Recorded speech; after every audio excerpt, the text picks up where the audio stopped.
He didn't take the baby. The nurse waited, her gloved hand still cradling the tiny bundle between us, my daughter, her face red and slick with birth, her first breath still trembling in the air. My husband, Samer, stared at her as if she were something foreign, an unanswered question he hadn't meant to ask. His lips parted a little, but no words came. Then, quietly, he took one step back. Something inside me went very still. The room was heavy with the mixed smells of antiseptic and iron. The rhythmic beeping of the monitor filled the silence that Samer's retreat left behind. I was still catching my breath, still shaky from the storm my body had just survived, and yet all I could think was, why isn't he holding her? The doctor looked between us, frown furrowing. "Mr. Mayor," she said softly, "would you like to carry your baby?" He opened his mouth, then shut it. His throat moved as he swallowed hard. "No," he said finally, too soft for anyone else, but I heard it like glass cracking quietly in the dark. "No, not yet." The nurse hesitated, then looked toward me. I reached weakly toward my child. "Give her to me," I whispered. "Please." As she laid the baby in my arms, tears spilled down my cheeks, hot against my cold skin. My daughter's tiny fingers flexed and brushed against my wrist, and that small, helpless touch shattered me open. She was perfect. She was real. And she deserved nothing but love in the world that had just begun turning its back on her. Samer's mother shifted near the window. "What's wrong, Beta?" she asked, tension sharpening her voice. "Aren't you happy?" He ran a hand over his face. "I just need a moment," he said, already moving toward the door. That was the first time I felt the fracture, a fault line running invisible beneath the sterile tiles and new baby cries. I thought exhaustion was warping his reaction. I thought maybe the fear of fatherhood had struck him suddenly, brutally. But deep down, a colder truth whispered, this wasn't hesitation. This was rejection. Outside, the corridor light flickered on and off, the way lights do in old hospitals. I watched it blink behind the door he just exited through, lines of shadow slicing across the small glass panel. And then, from that shadowed hallway, I heard him shouting "A T first." It didn't register, muffled words, rising like background noise until the anger in his tone cut through the confusion. "She isn't mine." His voice thundered. "That baby isn't mine." The words hit me harder than the labor pains had. My ears rang. The nurses froze. Even my mother, who had been hovering by the bedside table, dropped her phone. The sound shattered the moment, a brittle click that seemed to echo the breaking of something far more precious. "Samer." She ran to the door. "What nonsense is this? Have you lost your mind?" I sat there, still holding my newborn, unable to move. The room spun slightly, my head felt weightless. Outside, I could hear chaos, footsteps, his raised voice, the low murmur of someone trying to calm him. The doctor stepped closer to me, her face grave. "Mrs. Mayor," she said softly, "don't move yet. You need rest." But how could I rest, when my husband, the man who had held my hand through every scan, who had painted the nursery pale yellow 2 months ago, was now screaming that his own blood wasn't his? The curtain separating me from the hallway shifted in the faint breeze from the AC vent, revealing flashes of the scene outside, my husband's shape, rigid with fury, my mother-in-law's trembling hands, my father, pale and speechless.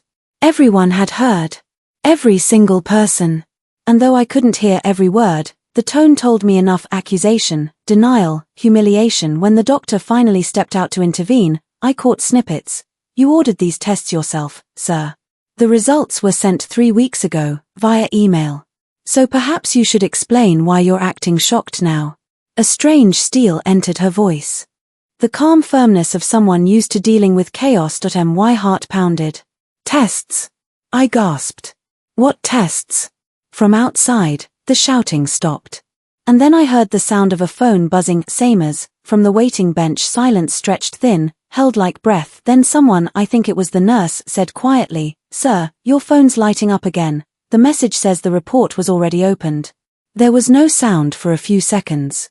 Then, low, defeated, almost a growl, "It wasn't me." And just like that, every soul in that room inhaled sharply, as if realizing together what that meant. The mistress. The one I hadn't known existed until that moment. She had opened his secret, the DNA testing he had ordered behind my back. The tests to prove something he had already chosen to believe, that I was unfaithful.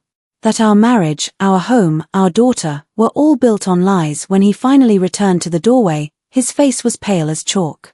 The fury was gone. In its place, a hollow kind of dread. His eyes flicked from me to the baby, and then dropped to the floor. The silence that followed was heavier than any scream could have been. "What tests, Seema?" I asked, my voice shaking but clear. "What did you do?" He didn't answer. The doctor crossed her arms. "You ordered a prenatal DNA paternity test," she said evenly. "Your name, email, and payment information matched. The results confirmed what any honest husband should have already known, that the baby is genetically yours." For a second no one breathed. Then Seema's father exhaled sharply, muttering something under his breath. My mother-in-law looked like she might faint. My own mother reached for my shoulder, her hand trembling so hard I could feel it through the hospital sheet. Seema finally spoke, his voice almost hoarse. There must be some mistake." The doctor didn't flinch. "There isn't." He turned to me then, eyes darting, searching for some escape in my gaze, but there was none left to give. It felt like I was watching a man dig his own grave in real time, every denial a shove of the spade into the dirt of his own making, and then his phone buzzed again. He glanced down, reflexively, stupidly. And in that brief, damning moment, I saw it, a preview of a message. A woman's name flashing bright on the lock screen. The words that followed burned into memory. "Can't believe the test was real. What are you going to do now?" The entire room saw it. My father-in-law moved first, taking a step forward. "You have shamed us," he said, voice low, shaking with restrained anger. "Shamed this family. In front of everyone." Seema looked like he'd been struck. The doctor quietly took the baby from my arms to check her vitals, but I barely noticed. My body was there, still recovering from birth, but my mind, my heart, they were elsewhere, splintering through disbelief, humiliation, and a piercing ache that felt endless. Only one thought made sense through the fog: he never trusted me. Even before she was born. The betrayal wasn't just in the shouting, it had roots long before that hospital corridor. That I wanted to scream, to cry, to demand answers. But instead, I just turned my head toward the window, where the weak sunlight spilled across the polished floor. The light shimmered faintly on the metal bed rail, like a reminder that truth has a way of finding its way into even the darkest corners. When the doctor returned the baby to me, she said something quiet, something meant only for me. "Rest now," she whispered. "You'll need strength. The truth has a way of demanding more of us than we think we can give." The truth. At that moment, I didn't yet know how tangled it was, how deep, how cruel, how it would lead me to secrets buried decades before my daughter was even imagined. But as I held her close, I promised her one thing: she would never grow up mistaking silence for peace. Outside, I heard Seema walking away. His footsteps were slow, hollow, echoing against the linoleum. Not once did he look back, and I realized, with painful clarity, that though my daughter had just entered the world, my marriage had taken its final breath. People often say you never forget the moment your life changes. But I think what's harder to forget is the life you had before the change, the smaller, quieter days that make the breaking point feel impossible. Before the hospital. Before the shouting. Before Seema's eyes became strangers to me. There was once an ordinary rhythm to everything: the hum of the kettle in the mornings, the clinking of his teacup against mine, the low sound of the fan turning lazy circles above our bed. Life was slow, predictable, and safe. Or so I thought. Seema and I had been married for 4 years when we found out I was pregnant. We met in Delhi, during my final year working as a graphic designer for a small publishing firm. He was a consultant for a tech company, always well-dressed, always carrying that quiet confidence that drew people to him. He was the kind of man who never raised his voice at waiters, who remembered birthdays, who called his mother every evening. I had thought he was good at love because he was good at kindness. Our first home was a modest 2-bedroom flat tucked behind a row of gulmohar trees. Every morning, sunlight used to filter through the sheer curtains, scattering tiny gold flecks over the walls. We had slow mornings, breakfasts of toast and jam, newspaper sprawled across the dining table, and Seema's teasing commentary about the world as he scrolled through news on his phone. He always left behind his perfume, that crisp, woody scent that lingered even after the door shut behind him. I remember feeling safe in that smell. I miss that now. Evenings were our favorite. We used to sit on the balcony with cups of tea, talking about dreams that seemed so certain back then. He'd joke about our future children, how he wanted a daughter who looked like me but had his willpower. "You'd spoil her," he'd say, tapping my nose. "And you wouldn't." I'd laugh. Of course I would. But I'd pretend I wasn't. That was the version of him I married, tender, playful, the man who once cried watching his friend's baby take her first steps, so when the pregnancy test turned positive, his joy seemed real. He picked me up, spun me around, and promised he'd protect me from every hardship. For a while, he kept that promise. He attended every doctor's appointment, massaged my swollen feet, talked to my belly as if the baby could already hear him. At night, he'd place his hand on my stomach, whispering dreams of parks, bicycles, bedtime stories. It's strange to think how love can coexist with something rotten beneath the surface, a doubt, a shadow, invisible until the right light hits it. Looking back now, there were signs. Small ones. The missed steps that only make sense when you retrace them. It started when his work trips suddenly became frequent.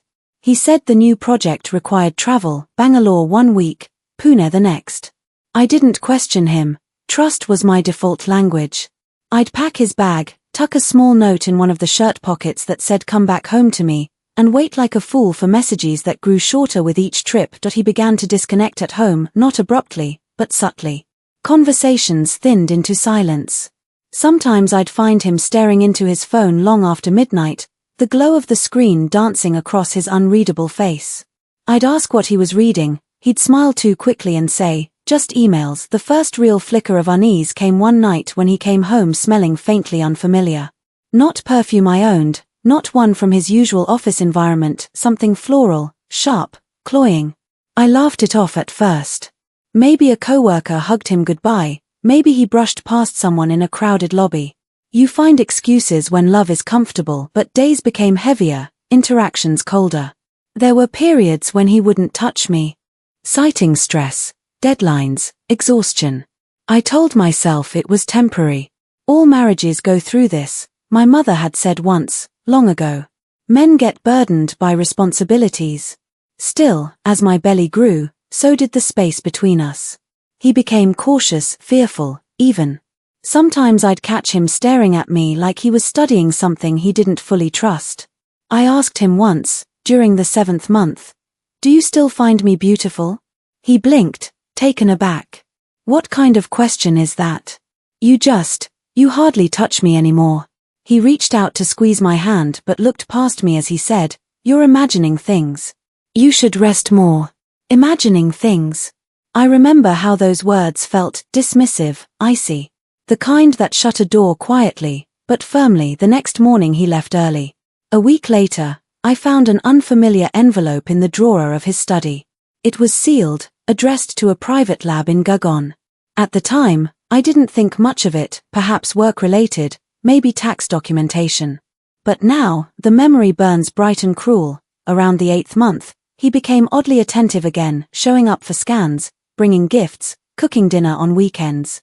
It felt like we were finding our rhythm again, almost like before. He even took a few selfies with my belly, sending them to his parents with proud captions. His mother, a regal woman with sharp eyes, began calling daily, reminding me to eat for two. Our little family circle felt warm again. I let myself believe it was all in my head, the coldness, the secrecy. A hormonal illusion. Love makes you want to forgive, even before you know what you're forgiving. On quiet afternoons, I'd lie on the sofa, hands resting on my stomach, talking softly to the baby. "You're safe," I'd whisper. "Your father loves you." I said it enough times to convince myself, but there was one night, about 2 weeks before delivery, that wouldn't leave me even if I wanted it to. Samer had fallen asleep unusually early. His phone face down on the nightstand. He was breathing shallowly, almost forced, as if pretending to sleep. I watched his back turned away from me and had the sudden, wild urge to check his phone, something I had never done before. But my belly made it hard to move quietly, and the thought of snooping made me feel unfaithful to my own values. So I turned away instead, closed my eyes, and tried to steady my breathing. A few minutes later, his phone buzzed. He reached for it instantly.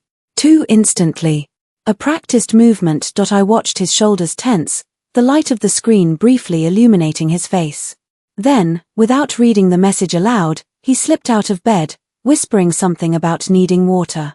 He didn't return for 20 minutes. When he came back, I pretended to be asleep, even as tears soaked the pillow under my cheek. Some part of me knew then that the love I fought for was already leaving me. My mother visited often during those last days. She was all warmth and chatter, bringing ladoos and stories of her younger days. Seema was always polite, but distant. "He's nervous," she said once, adjusting her sari as she sat by my bed. "Men don't know how to show their hearts." I smiled and nodded, too tired to explain that nerves feel very different from absence. The day before I was admitted to the hospital, I woke to find Seema already showered and dressed, sitting at the edge of the bed, scrolling through something intensely on his phone. He looked troubled, but in a way that seemed more calculated than emotional. When he noticed me stir, he forced a smile. "Couldn't sleep," he said. "Work presentations. Don't worry about me." He kissed my forehead. The gesture felt mechanical, rehearsed. I wanted to ask him if he still loved me, if he still believed in us. But fear kept me silent. I was one day away from motherhood, and all I wanted was peace, and that was the last morning that resembled normal life. Hours later, contractions began. He drove me to the hospital, hands shaking on the steering wheel, muttering to himself about traffic. I mistook that anxiety for care. It was only later, when the doctor mentioned the test, the one he had secretly ordered, that I realized he wasn't anxious about losing me, that he was terrified of being proven wrong. I think back to that drive often, how close he held my hand at every red light, how he whispered, "Just breathe, we're almost there." Maybe part of him wanted to believe the best, even as he doubted the worst. Maybe that's what made it easier for him to act like nothing was crumbling. The thing about betrayal is that it isn't sudden. It starts with tiny fractures in the trust you think is absolute, the looks that don't linger, the smiles that don't reach, the silences that grow too comfortable. And when it breaks, it doesn't just destroy one day. It rewrites the meaning of every day that came before it. That's what I was left with, the ache of realizing the memories I called love were already soaked with someone else's doubt. I didn't know yet that his mother had been feeding that doubt. I didn't know how deep the story went, how far back the lies stretched. All I knew, in that bright quiet hospital room, was that the world that had felt so full just weeks ago had become unbearably small. If someone had asked me then, in those early weeks after giving birth, how I was doing, I would have said I was fine. Exhausted, but fine. Women are skilled at saying that, at stitching up despair with politeness. I spent those days convincing everyone around me, and maybe myself too, that I was coping. The truth is, I wasn't. The hospital scene had left a stain on everything that followed. Even after being discharged, I could feel the weight of eyes on me, the relatives pretending not to whisper, the subtle pity in my mother's voice, the forced brightness in every question. "How's the baby? Are you getting enough rest?" Underneath that concern, there was a current of unease. A collective effort, not to mention what had happened that day. Seema came home 2 nights after the outburst. He rang the doorbell as though he were visiting someone else's house. When I opened the door, he looked smaller, somehow deflated, like the inside of him had folded in on itself. His eyes avoided mine. He didn't say sorry, not at first. He just asked, quietly, "How's the baby?" "She has a name," I said, my voice flat. "Anya." He nodded, hearing but not listening. His hands were shoved deep into his pockets, the way they were when he couldn't face something. We stood there, in the living room of our little flat, surrounded by baby things, blankets, bottles, tiny clothes, and it felt like an exhibit of a life that had already ended. He mumbled something about needing to shower. The smell of guilt followed him down the hallway, faint but unmistakable. For that entire week, he tiptoed around the house as though walking on broken glass. He brought groceries, helped sterilize the baby bottles, offered to rock Anya to sleep, but the gestures were hollow. There was no warmth, only obligation. Anytime our eyes met for too long, his darted away. On the 3rd night, I finally asked, "Do you even want to be here?" He didn't answer immediately. He was sitting cross-legged on the floor, playing absently with the corner of Anya's blanket. "I'm trying," he said finally, his voice weary. "I know what I did was wrong, shouting like that." "That's it?" I asked, searching his face. "You nearly destroyed me in front of everyone, accused me of something I didn't do. And all you have to say is that it was wrong." He rubbed his temples, exhaling hard. "You don't understand. My head was All over the place. You doubted your wife of 4 years. His voice cracked slightly. I was misled, okay? There were things I heard, things that, what things? He shut his mouth, realizing he'd said too much. His silence told me what his words didn't. Someone had been feeding him lies. The next morning, his mother arrived. I still remember the sound of her bangles as she entered, the unkind rhythm of a woman who came not to comfort, but to claim territory. She took one glance at the baby in my arms and said something that sliced through the air. She doesn't look like anyone from our side. The room froze. Anya whimpered softly, as if she too felt the sting of her grandmother's words. My hand tightened on the baby's blanket, but I said nothing. That's how they win, women like her, not with volume, but with insinuation. Over the next few days, things shifted subtly. Seima would be on the phone more often, huddled in corners of the balcony, speaking in half sentences and low tones. When I approached, the calls would end abruptly. He'd always look startled, as if caught doing something sinful, then wave it off as office-related. But one evening, as I was folding the laundry, his phone buzzed on the bed. The message wasn't from a work contact, it was from an unsaved number. Just 2 words appeared before the screen dimmed again. She believed it. My chest tightened. I stared at the phone until the light faded completely, the words disappearing but burying themselves deep inside me. I told myself not to assume, not to spiral, not again. But the thought grew roots. She believed it. What did I believe? What had he told someone else that made them so certain of my gullibility? I didn't say anything right then. Instead, I began to watch him quietly. It's strange how motherhood changed the pace of my thoughts, made me quieter, sharper. I learned to see the tiniest things, the way his voice softened when he was lying, how he'd over-explain when nervous. I saw through the guilt, through the facade of reconciliation. When Anya was about 3 weeks old, I visited my mother's house for a few days. The warmth there felt like balm, rice cooking in coriander steam, the familiar hum of ceiling fans, my mother humming too. The baby, as if to comfort both of us. It was during one of those nights, after everyone had gone to bed, that curiosity got the best of me. I opened my laptop, logged into an old email account Seima and I once shared for household expenses, and began scrolling for anything that could explain his sudden distrust. What I found wasn't obvious at first. Just a series of automated lab mails, most unread, buried between bank statements and delivery receipts. One of them caught my eye. The sender line blurred my vision for a second. It was the same private lab name that had appeared on that mysterious envelope months ago, Genscan Diagnostics. Attached to the email was a PDF dated 3 weeks before Anya's birth. The subject line, paternity verification results. My hands went cold. I didn't open the file right away. My breathing quickened, the baby shifted faintly in her crib nearby, and for a moment I almost deleted it, as if ignorance could bring back peace. But I clicked. The report was clinical, factual. Heartlist.it listed 2 sample IDs, one marked maternal blood, sample A, one paternal blood, sample B. Then it showed the result. Probability of paternity, 99.9999%. Seima was, without question, the biological father. The timestamp confirmed what the doctor had said. He'd received the results 3 weeks before the delivery, proving there was never any need for doubt, any justification for the outburst, any moral ground for his rage. But the cruelty wasn't in the test. It was in the secrecy. Why would he hide a truth that cleared my name? Unless, the truth wasn't meant for clearing it at all. It was meant for someone else. That thought seared through me like acid. Who was she, the one he shared the results with first? That night, while feeding Anya, I scrolled through messages, emails, even archived photos, searching for patterns. I didn't find her name, but I found just enough: calls made after midnight, restaurant bills for 2, a recurring number saved as R. I didn't know it then, but R would later become the key to unraveling everything. For now, all I knew was that my husband had lived a secret life, and that, for reasons yet unknown, his mother had played a part in building his doubts. The next morning, I asked her directly, twisting my wedding ring nervously as I stood by the kitchen counter. "Ma, before the delivery, did you and Seima talk about anything?" "Anything about me?" She looked up sharply, defensive. "What are you implying?" "I'm asking if you said something to make him question me." Her expression hardened into that mask of offended dignity she wore so easily.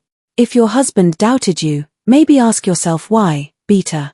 She turned back to chopping okra, her bangles clinking in rhythm to a truth she'd never admit aloud. Her answer didn't shock me. It confirmed what I already feared, that the poison hadn't just come from him.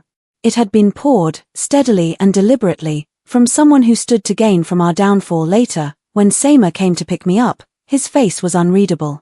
But the silence between us hummed with secrets. As the car rolled down the familiar road to our apartment, I stared out the window, rocking my sleeping baby gently. In that moment, I understood something painful yet liberating. The suspicion that had infected him was now my own. Except my doubt wasn't about him loving me. It was about who had taught him not to, and for the first time since that hospital night, I knew this wasn't over. Not by a long shot. I never believed silence could feel heavy until those weeks that followed. Our apartment became a place of half-spoken words and glances that didn't meet. Seymour and I moved around each other like ghosts, haunting the memory of what marriage used to be. He wasn't unkind. If anything, he was careful, too careful, as if handling something fragile but unwanted. Every morning he'd leave early for work, every evening he'd return with some small gesture of apology. A new toy for Anya, a box of sweets I no longer cared to eat, questions like did she sleep well, and are you okay? But there was no truth in them. Only guilt performing politeness. I told myself I would wait. I thought that maybe, given time, he would tell me everything, who the other woman was, why he had ever doubted me, who had planted that poison in our lives. But time only made him quieter. And then one Sunday morning, the waiting ended not because he confessed, but because his phone did. He had gone to take a shower, leaving his phone on the dining table beside a cooling cup of chai. I wasn't searching for anything. I was feeding Anya while watching cartoons just to fill the silence. But the phone buzzed once, a message notification that flashed for barely a second across the screen. It was from Ria. The preview read, "Are you still pretending at home? She must suspect something by now." The words hit like a slap. The letters burned themselves into memory, small, harmless text that carried an entire confession inside them. My heart pounded as I forced myself to stay perfectly still. In my arms, Anya shifted, her tiny hand brushing against my wrist, soft and trusting. I looked down at her, then at the phone again. Curiosity warred with dignity for a long, painful minute before I gave in. The phone wasn't locked. Maybe he believed I'd never look through it. Maybe guilt had made him reckless. When I opened the chat, my pulse echoed loud in my ears. Ria. The name sat like venom at the top of the thread. Their last message exchange had been 2 days ago. Ria, she still doesn't know about the test, right? Seymour, she knows now. Doctor exposed me. Whole thing was a mess. Ria, you were careless. I told you to wait until we had more proof. Seymour, it doesn't matter. It's over anyway. My parents hate me for it. Ria, maybe this is a sign. Sometimes it takes destruction to let truth breathe. That last sentence stopped me cold. Truth. What truth? What truth existed? That justified tearing your marriage apart in front of your child's first breath. The conversation stretched months back, scattered messages that told stories in fragments, dinner plans cancelled last minute. Miss you. I can't wait until this is done. You don't understand what my mother said about her. Each line opened a new door I didn't want to walk through, but couldn't stop myself from entering. And then I found the worst one, a voice note from a few weeks before Anya was born. I hesitated before pressing play. Her voice was smooth, younger, and confident in a way that made my stomach twist. Seymour, she's hiding something. I told you, I've seen her with that file. You can check the dates yourself. Maybe the baby isn't yours. Don't wait until it's too late. There it was. The seed. The whisper that became a storm. She had planted it, and my husband had let it grow. I sat there, baby in one arm, truth burning in the other. I didn't cry. I just felt empty. Like all the words I wanted to say had dissolved into ash before they could form. When Seymour came out of the shower, towel slung loosely around his neck, he froze the moment he saw me and the phone in my hand. His lips parted, but he said nothing. For the first time, I didn't shout. I didn't accuse. My voice came out calm, even gentle. How long has it been, Seymour? He swallowed hard. What are you talking about? Ria. I set the phone down on the table. How long have you been with her? He looked at the phone, then at me. Something in his face broke, like he knew the game was finally over. It didn't mean anything, he began, but I cut him off. Stop lying. She told you I was cheating. She told you to test our baby's blood. You believed her instead of me, instead of us. He ran both hands through his hair, pace quickening across the room. You don't understand, he said. Things weren't the same. You were distant, secretive. I laughed bitterly. Secretive? I was pregnant, Seima. I was scared, exhausted, and trying to hold on to you. He paused, chest heaving. She said she saw you with a file from a clinic. I thought, what? That I was seeing someone else? He didn't answer. Silence filled the gaps between us like fog. That file, I said slowly, was the adoption papers for my cousin's child. You knew they asked me to help them fill it out. You were there when she called me. His face drained of color. Your mother asked me to handle it because she didn't want people gossiping, I continued. You remember that dinner. You remember her saying it. You even laughed about how families keep secrets. He slumped into a chair, head in his hands, and that's when the last piece fell into place, his mother and Ria. The two of them had been in touch. That's how the lie spread, one feeding jealousy, the other feeding control. I remembered his mother's words at the hospital. She doesn't look like us. Maybe that wasn't just cruelty, maybe it was guilt. Maybe she knew exactly what she had set in motion. I let the silence stretch. I wanted him to look up at me, to meet the consequences sitting in my eyes. You didn't just betray me, I said softly. You betrayed your own daughter. He exhaled sharply, shaking his head. I made a mistake. Mistake. I repeated. A mistake is forgetting an anniversary. This was a choice. You tested my blood behind my back. You shared the results with her before me. You humiliated me in front of our families. He stood abruptly, voice raising. What do you want me to say? That I regret it? That I was played? No, I said. I want you to be honest. For a long moment, he said nothing. Then he finally met my eyes. Ria's pregnant. The ground beneath me tilted. What? He nodded slowly, guilt carved deep into his face. She told me a week before you gave birth. Said she wasn't sure whose it was. I panicked. I did the test because I needed to know if any of this was real. My hands trembled. My throat tightened. So you punished me for her sin. I didn't know what to believe anymore. That was the truth in his eyes, not justification, not remorse, just weakness. For the rest of that day, I said nothing. I dressed Anya, called my mother, and asked if we could visit again. Seima didn't try to stop me. He just watched from the balcony, face hidden behind the morning light that had stopped meaning warmth. That night, at my mother's house, I couldn't sleep. My mind replayed every word, every touch, every look that had ever seemed loving. Each one now felt counterfeit. I opened my laptop again, scrolled back through the emails, and noticed something I had missed before, a message thread between Seima and the lab's coordinator copying an unfamiliar name on every line. His mother's. The DNA test request wasn't just his doing. She had approved the payment, the logistics, everything. It had been their joint operation, fueled by another woman's poison and a mother's pride. The next morning, I printed the emails, every last one of them. I didn't know what I planned to do yet, but I knew this: the truth could no longer live quietly in the dark, and if exposure was what it took to save my daughter's dignity, then exposure would come the day after. I made my move. When betrayal leaves your home, it doesn't slam the door behind it. It just lingers a while, a smell, a memory, a presence that refuses to fade. That's what our apartment became for me, a haunted space filled with ghosts of unspoken truths. I stayed at my mother's longer than I planned. Seima called twice, both times to check on Anya, though I could tell the silence between his sentences wasn't about her at all. She's fine, I told him each time. My tone was sharp, but my heart still softened when I said our daughter's name. He asked if I'd be coming home. I didn't answer. It wasn't anger keeping me away, not anymore. It was clarity. When trust breaks once, it breaks in 1,000 small ways. You can forgive words, maybe even actions.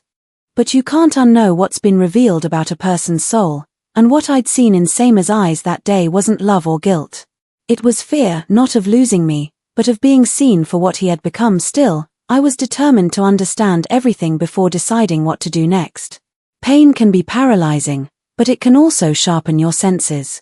And mine were wide awake. I spent the next week quietly piecing together the fragments of deceit, like a woman reconstructing her own crime scene. The printed emails were my starting point. Every message between Seymour and the lab had been copied to his mother's address, confirming what I already suspected. She had approved, maybe even initiated, the DNA test. But something else caught my eye, a strange file number beginning with MGH01 in the lab system. The doctor's full name on the record was Dr. Mia Galotti. I remembered her from the hospital, calm, unshaken even when Seymour stormed out. Her voice had held the authority of someone who knew more than she said. It was a long shot, but I decided to contact her. I called her clinic that afternoon. When the receptionist recognized my name, there was a pause. "Ah, Mrs. Mayer. Doctor mentioned you might reach out one day," she said quietly. "When can you come?" Her words sent a chill through me. The next morning, I took a cab to the clinic, leaving Anya with my mother. The city outside the window looked ordinary, rickshaws honking, fruit vendors shouting, but my veins buzzed with purpose. Dr. Galotti's consultation room smelled faintly of sandalwood and coffee. She looked up from her computer as I entered, kindness softening the lines around her eyes. "It's been a difficult time," she said instead of hello. I nodded. "You knew something that day, didn't you?" Her expression turned measured. "I knew enough to understand your husband's reaction wasn't spontaneous." She gestured for me to sit. I did, gripping my file of printed papers tightly. "The test," I began, "was arranged by his mother. Why would she involve herself unless she already doubted me?" Dr. Galotti exhaled. "It happens more often than you think. Sometimes family members manipulate pity or fear until a person feels compelled to act. But what made this case unusual?" She stopped herself. "What?" I pressed. "The request form your husband filled out had an additional note under the payment section. Something handwritten. I remember it because it seemed personal." I leaned forward. "What did it say?" She hesitated, then spoke softly. "Please keep results confidential. Do not contact my wife. My mother will handle communication. Signed, Seymour Mayer." The words hit like a final nail closing a coffin. He hadn't even wanted me to know about a test that concerned my own child. Dr. Galotti looked at me carefully. When he came to collect the results, he wasn't alone. His mother accompanied him. She was the one who asked that the digital report be sent to his email directly. I remember warning them that misinterpreting data could cause unnecessary distress. Unnecessary distress. I almost laughed at the understatement. "Did you see anyone else with them?" I asked. "Anyone named Ria?" A frown creased her forehead. "No. But his mother received a call during our discussion. She excused herself for a moment. When she returned, she seemed calmer, almost relieved. I suspect that's when she forwarded the results." Forwarded. My stomach turned. So the report proving Seymour's paternity had reached the mistress even before reaching me. I stared at the tiled floor for a long time before speaking. "Thank you, Doctor. You've told me everything I needed to know." She nodded gently. "I shouldn't interfere, but I will say this: sometimes truth comes wrapped in humiliation.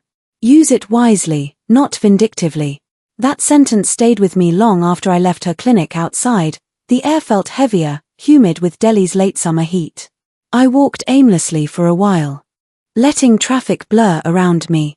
I wasn't just a wife who'd been betrayed, I was a woman who'd been erased from her own story. My choices, my dignity, my motherhood, all questioned without my knowledge, and yet, I wasn't broken anymore. I was awake that evening. I returned home to pack. My things were still there untouched, as if waiting for me.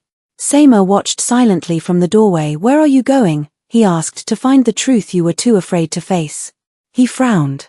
"What truth?" "About who taught you to doubt the woman who loved you," I said, meeting his eyes. "And why?" I left with Anya in my arms and the printed file in my bag. My destination wasn't my mother's house, not this time. I had a different address in mind. Earlier that day, while going through the test paperwork, I had noticed a small signature line on one of the forms, something that didn't belong to the lab or to Seymour's mother. It was stamped from a women's association in Faridabad. Curious, I'd made one phone call before visiting the doctor, and what they told me now burned at the back of my mind. The name Ria appeared in their records. Reportedly, she'd used their office address as a temporary mailing contact for urgent medical correspondence. It was time to meet the woman who had rewritten my life, not in rage, but for the truth. People imagine confrontation as something loud, a clash, a storm.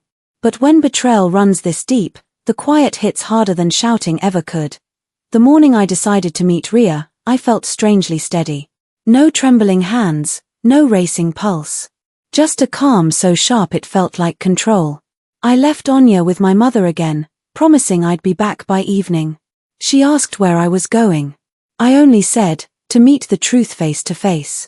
Faridabad was an hour's drive from my mother's home. The ride was long enough for me to rehearse what I'd say, but short enough to never truly prepare. Through the car window, the world outside blurred, dusty streets. Vegetable vendors, children chasing after kites in brown fields. Everything looked painfully ordinary, and I hated how ordinary life could feel when your own was falling apart. When I arrived at the address the Women's Association had given me, it didn't look like the kind of place where heartbreak lived. The building was simple, a pale blue structure with potted plants drooping by the staircase. A sign on the gate read, Shakti Women's Counseling Center. I took the stairs slowly. A young woman at the reception desk looked up. Appointment, she asked. I'm here to see Ria, I said quietly. She hesitated, perhaps sensing the tension beneath my calm tone, then nodded. 3rd floor, last door on the right. The walk down that corridor felt endless. My mind kept flashing through images of her before I'd even seen her face, laughter through Saima's phone speaker, perfume on his collar, the person who'd whispered lies into his ear until he couldn't hear my voice anymore. When I reached her door, I knocked once. A moment later, a woman opened it. She looked younger than I expected, mid-20s. Maybe, with almond eyes lined darkly and hair tied in a loose ponytail. She wasn't dressed glamorously, just a simple kurta and jeans. Nothing about her screamed villain. She looked almost startled to see me. Ria? I asked. Yes? I'm Maya Mayer. Saima's wife. I didn't miss the way her fingers tightened on the door handle. She blinked, then stepped aside slowly. Come in. The room was small but tidy. 2 chairs by a short table, a laptop open, a stack of pamphlets tucked neatly at the side. Sunlight streamed through half-drawn curtains, making everything look softer than it should. We sat facing each other, silence swelling between us. I guess you know why I'm here, I finally said. Her gaze dropped to her hands. Yes. Then say it, I said. Say what you did. She hesitated before meeting my eyes again. I didn't plan for any of this, Maya. Saima and we met through work 2 years ago. It started as friendship, but spare me the justifications, I cut in, voice calm but steady. You didn't just take my husband. You took our peace, our trust, our family. You told him things that made him question the paternity of his own newborn child. Tears shimmered in her eyes, but I wasn't moved. I didn't lie about everything, she said finally. Your mother-in-law hated you even before we met. She told Saima you weren't right for him, that your family would drag his reputation down. When she found out about me, she didn't oppose it. She encouraged it. I stared. Encouraged? She said if he wanted a woman who understood his ambitions, someone modern, he should choose differently next time. I didn't realize at first how deep her hatred ran. By the time I did, I'd already done damage too big to take back. Her confession was unexpected, not an excuse, but a truth wrapped in the same poison my marriage had already tasted. She told me about the adoption papers, Ria continued, voice trembling. Said you were hiding something, maybe another child, maybe a lover. She showed me a photo of you leaving the clinic, the same day she had asked you to do her favor. I didn't know she'd sent you there herself. I closed my eyes, the pieces clicking into place with brutal clarity. My mother-in-law hadn't just doubted me. She had orchestrated everything, used Ria as a pawn, manipulated Saima, and stood back when the explosion happened. Maybe she had wanted exactly this, a broken marriage that left her son obedient and guilt-ridden. When I opened my eyes again, Ria was crying quietly. I never meant to hurt you, she said. When I found out I was pregnant, I was sure Saima would leave me too. He said he needed proof, that he'd test everything and everyone. He wasn't stable anymore. I saw how terrified he looked sometimes. He wasn't just doubting you. He was doubting himself. There was no satisfaction in her tears, only a dull ache that mirrored mine. She had been used too. Though differently. Where is the child? I asked quietly. She hesitated, wiping her face. There's no baby. It was a false alarm. I felt no relief. Only exhaustion. We sat in silence for what felt like forever. Outside, a faint hum of voices drifted from the street below, a reminder that life continued for other people who hadn't lived lives like ours. I should hate you, I said finally, my voice barely above a whisper. But I don't. Not completely. She looked up, surprised. You weren't the first crack in my marriage, Ria. You were only the reflection of it, I said. If Seymour hadn't found you, he would have found another reason to doubt me. People like him, they listen to whispers louder than love. Her lips trembled as she nodded. I know. I stood to leave. At the door, I paused. One last question. Why didn't you speak up that day? When the doctor showed the results? I wanted to, she said softly. But your mother-in-law called me that morning. She said, let him destroy himself. Then no one will blame you. I believed her. The final puzzle piece fell into place. Every humiliation, every silence, every betrayal traced back to one woman's hunger for control. When I stepped outside, the air hit different. There was no vengeance in my heart, only cold resolve. What I needed now wasn't confrontation. It was exposure, clean, undeniable truth. I took the bus back to Delhi that evening with a plan forming in my mind. Public humiliation had never been my language, but this story was never going to end quietly. If my marriage had been used to perform lies, the truth would soon have its own audience. I held Anya close that night when I reached home. Her breathing was soft, rhythmic, untouched by the chaos that had created her birth. I promised her silently that she'd never grow up in shadows the way I did, and so I set my plan in motion, one that would make hiding impossible for all of them, not just for him, for everyone who let the lie breathe. The thing about secrets is that they rot in silence until someone drags them into the light. And once they're out, they don't just free you, they scorch everything they touched. My plan wasn't born of revenge, it was born of necessity. For months, people had whispered, neighbors, relatives, even family acquaintances who had heard scraps of what happened in that hospital room. Some pitied me. Others judged me. But no one really knew the truth, and silence had begun to feel like complicity, so I decided to turn the silence into sound. It started with a family gathering, my father's birthday, coincidentally. My mother suggested we keep it small, just close family. I agreed, though I had a different kind of closeness in mind. Seymour's parents were invited. So was he. He arrived exactly on time, dressed neatly, carrying a box of sweets that seemed too symbolic to be accidental. My mother welcomed him politely. My father, still uneasy from the memory of that hospital day, said nothing beyond a curt nod. I'd set the table early, careful with every detail, not out of hospitality, but precision. Because that evening was about truth presented calmly, not chaos disguised as emotion. When everyone had settled, I stood at the end of the table and spoke before anyone could begin eating. Before we start, I need you all to listen. Conversations stopped. Forks clinked faintly against plates. Seymour's mother adjusted her dupatta, giving me that look, the one she wore every time she wanted to remind me of my place. I ignored it. From my bag, I pulled out a folder thick with printed emails, photos, transcripts, even a typed summary of Dr. Galotti's account. Evidence. Proof. Seymour frowned. Maya, what is this? The truth, I said simply. I distributed a few pages around the table. My hands didn't shake anymore. I was done with trembling. You accused me of lies, I continued quietly, so tonight, I'll return the favor, except mine will be backed by facts. Seymour's father picked up the first sheet, scanning it slowly. His brows furrowed as he reached the part where his wife's email appeared on the correspondence chain with the lab. His voice, when it came, was low, almost dangerous. Is this your email? He asked her. Her face flushed, but arrogance flickered before shame could settle. It was just for clarification, she said. You don't understand, I was protecting the family. By humiliating my daughter-in-law in a hospital room, my mother snapped. Seymour sank into silence. I could hear his breathing, shallow, uneven. Then I handed him one last page. It was a printed transcript of Ria's confession, signed by her at Dr. Galotti's office. She'd agreed to put things in writing after our meeting, calling it necessary closure. Seymour read the words once, eyes widening. He read them again, as if repetition could rewrite reality.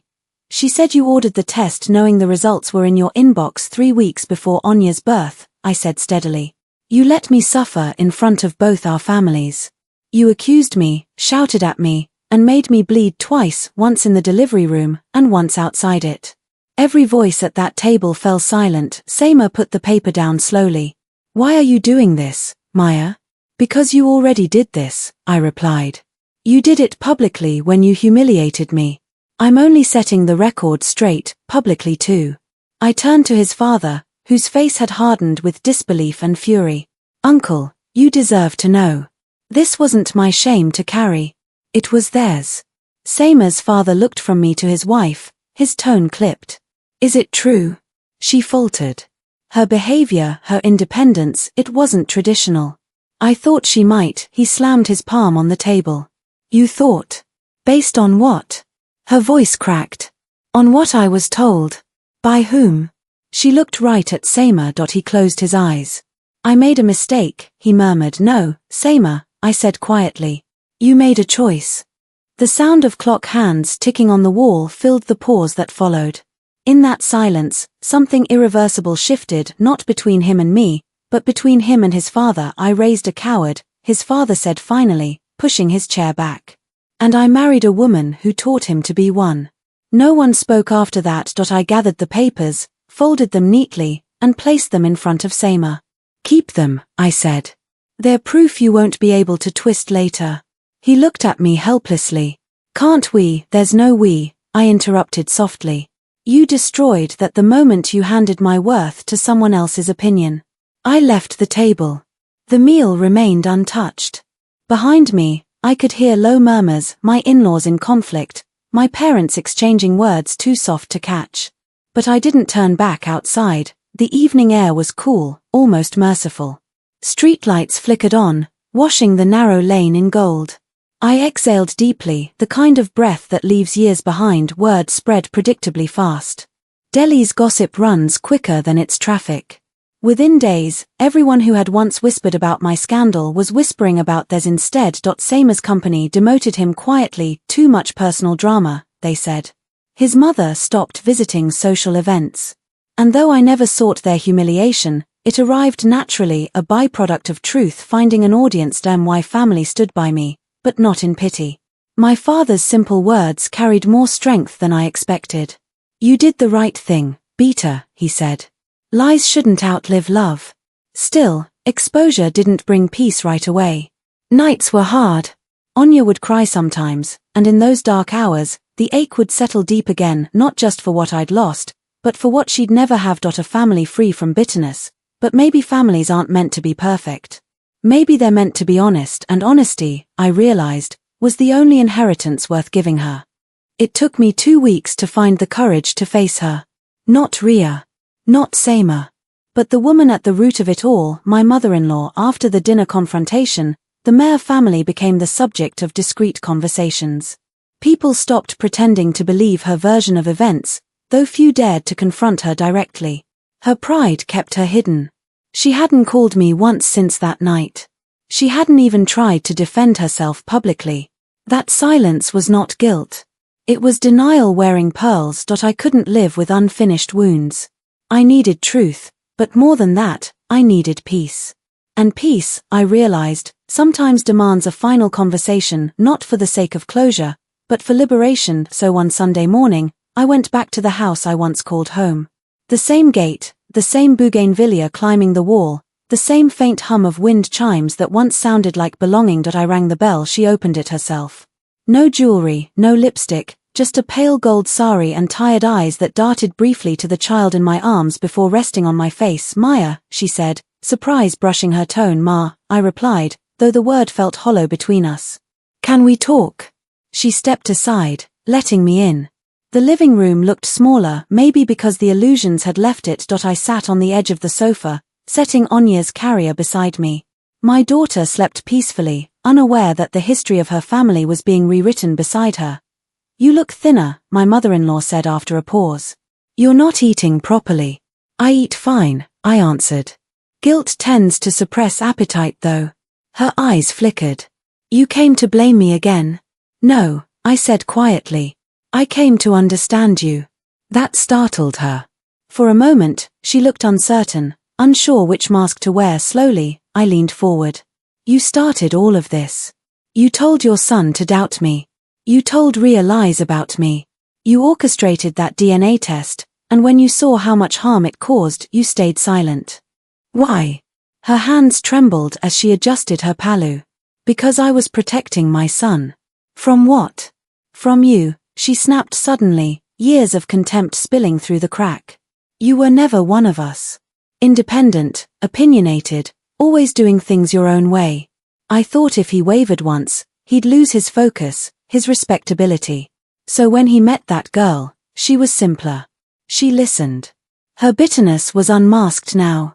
I thought maybe she could bring him peace, the kind that comes from obedience. I swallowed hard. Peace built on control is just another name for fear. She looked away. You wouldn't understand. You grew up different. Your mother was respected because she tolerated everything. That's how families stay intact. My voice softened. No, Ma. That's how families pretend. A long silence filled the room. The clock ticked faintly. It reminded me of that day in the hospital, the endless waiting, the pause before everything fell apart. Same as father left, she said suddenly, drawing me back. Packed his things. He said he can't live with someone who destroyed her own bloodline. Do you see what your truth did? I felt the words hit, but they didn't pierce me. I'd lost too much already to feel stabbed by guilt that wasn't mine. No, I said slowly. That wasn't my truth. That was the consequence of yours. Her eyes glistened briefly. For a second, I saw something human beneath the layers of pride, not remorse exactly, but recognition. Did you ever love me? I asked quietly. She blinked. At first, I thought I did. You were bright, different. But I also feared you. You reminded me of everything I wasn't allowed to be. You spoke your mind, you worked, you didn't ask permission. That kind of woman threatens the walls that keep this world standing. She gave a small, bitter smile. So I did what my own mother would have done. I tried to break you before you broke him. Her honesty startled me more than cruelty ever had. I felt tears rise, but they weren't for her. They were for the generation of women like her, guardians of cages they didn't build, yet still defended. I'm not here to punish you, I said finally. I just needed to see you, to know if there was even an ounce of understanding left. She looked at the sleeping baby. She looks exactly like Samer when he was that age. She does, I said softly. Maybe she'll grow up freer than both of us. When I rose to leave, she didn't stop me. She only said one thing, her voice quieter than I'd ever heard it. You could have ruined us completely. Why didn't you? I turned at the doorway. Because I wanted transformation, not revenge. You made me doubt myself once. But today, I know this much: forgiveness isn't weakness. It's freedom. Her eyes followed me until I reached the gate outside. The day was bright, washed clean after an early morning drizzle. I took a deep breath, feeling a quiet confidence settle over me, the kind that doesn't shout, just stays. That weekend, I began the paperwork for legal separation. There were no theatrics, no last-minute pleas. Samer signed without argument. Maybe he understood there was no fight left to fight, and for the first time in a long time, I went to bed without bitterness. Not at him, not at her. Just the calm ache of a wound finally brought into the open air. That I still wore my Mangal Sutra for a few months after, not out of memory of marriage but as a reminder, sometimes love fails not because it ends, but because people stop choosing honesty. And I promised myself that honesty would be the foundation of every life I built from now on. Healing doesn't begin the day you decide you want peace. It begins the day you stop needing closure from those who broke you. The months after the separation moved slowly, as if time itself was cautious around me. The legal process was quiet and unceremonious. Samer came to the hearings, polite but distant. We didn't exchange harsh words or grand gestures. We simply drifted apart, signing papers that legalized what heartbreak had already finalized. When it was over, I went back to my maiden name.